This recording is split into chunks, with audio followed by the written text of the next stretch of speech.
Hey, Coach, we just talked to Brad, and he said, you weren't overly pleased with the team tonight, and you kind of lit into the team and said you guys would correct some stuff. Can you just kind of walk us through what you didn't like in that game?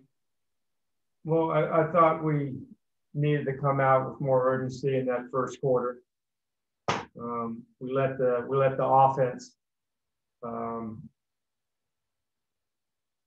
dictate how we played with the proper mindset. I don't think we did that. I thought after that it settled down.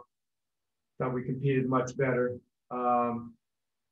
We're thinking. I mean, we're thinking a lot of things, and we're not like playing with that type of force that we need to play. I thought our guys did that probably like the last 2.5 quarters.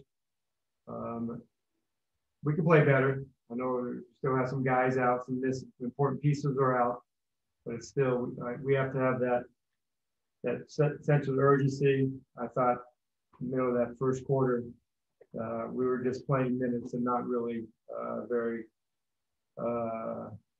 forceful minutes. Fred.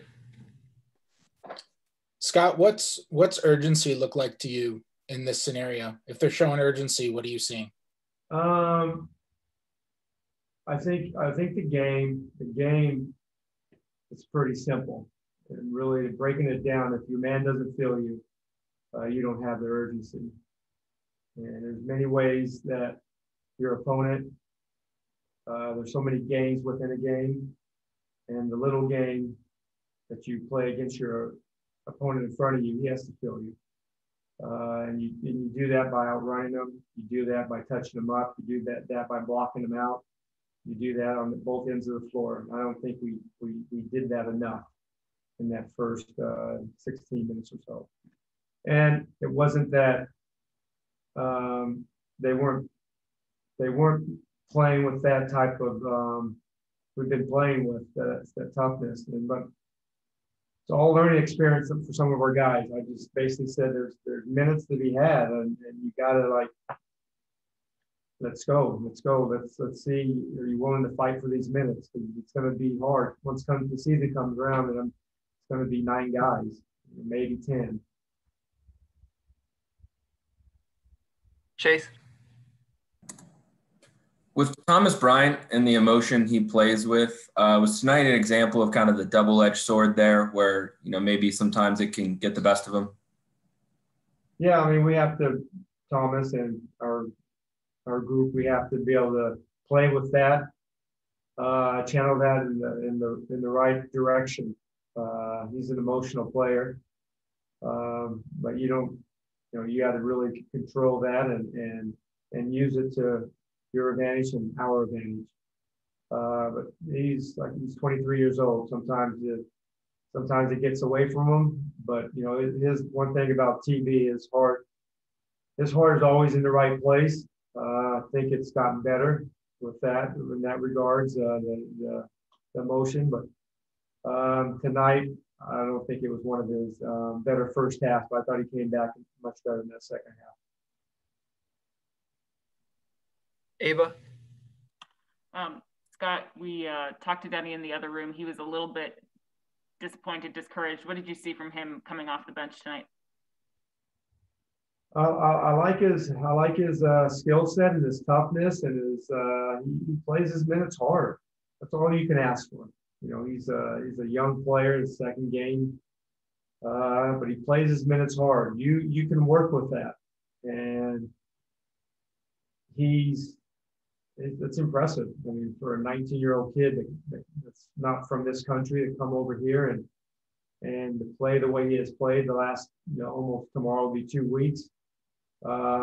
It's great to see. It's going to be fun to coach because I know you can work with guys that play with that type of force and determination and that never give up spirit, and don't put your head down when things don't go your way. Just keep attacking, keep fighting, keep playing as hard as you can. And then did you get pretty much what you wanted out of Brad's almost 16 minutes I think he played? Yeah, probably. I mean, give or take. I'm 1 minute too much, but that's going into, I only want to keep him under 15. But he actually wanted to play in the second half. I said, no, we got a plan and we got to stick with it. And trust me, I would love to have him play more. But yeah, so maybe he plays a little more next game. I don't know at the moment, but yeah, he thought his minutes were good. Thought his little offensive rhythm was. He had some good shots, and some of those shots he would normally make. Thought he was getting bumped a little bit. Unfortunately, he didn't get to the free throw line enough. Daryl. Coach, has Denny showed you enough in these last couple of games to be leader in the clubhouse for that starting 3 spot? I mean, it's still open. We still have one more game, one more shoot around, 3 more practices, and a day off in between that first game. So we'll see. I mean, he's fighting for it. I'll give him that. I'll give him. And you can tell that he's hungry and he would love to have it. It's still